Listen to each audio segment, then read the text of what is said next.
Hi, you're watching Trailers from Hell, and this is Jean-Luc Godard. Quote, Frank Tashlin has not renovated the Hollywood comedy, he has done better. There is not a difference in degree between Hollywood or Bust and It Happened One Night, between The Girl Can't Help It and Designed for Living, but a difference in kind.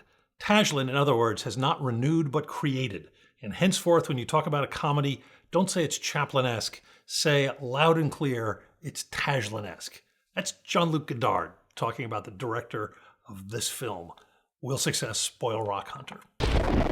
Ladies and gentlemen, here is Frank Tashlin, director of The Lieutenant Wore Skirts and The Girl Can't Help It. And there he is. Frank Tashlin is actually in this trailer. Tashlin is one of those directors film lovers know, but isn't spoken of in the same breath as the quote-unquote giants. It's unfortunate because while some artists are pebbles who make tiny ripples, Frank Tashlin was a freaking meteor. He started out in animation, where he did some wildly influential cartoons before he moved into features, did some of Jerry Lewis's best movies, which were also loved by the French, and then he directed The Girl Can't Help It, which, talk about impact. It was the first time a 16-year-old Liverpool kid named John Lennon got to see some of his favorite rock stars on film in person. Lennon has famously said that seeing them as human beings, seeing Fats Domino and Little Richard and Gene Vincent and Eddie Cochran and all those guys, as human beings, made him realize that he could be a rock and roll star too.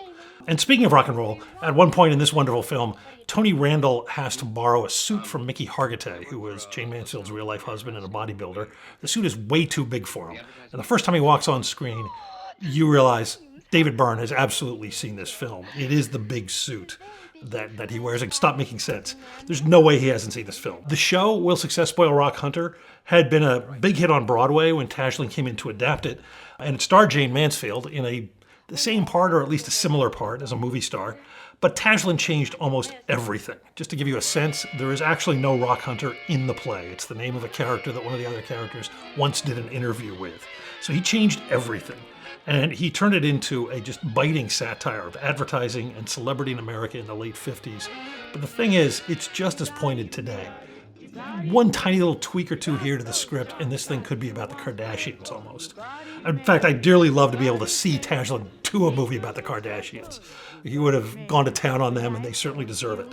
Jane Mansfield was perfectly cast, perfectly used, but she also gives a really good performance. I think she's underrated as an actress, or certainly as a comedian.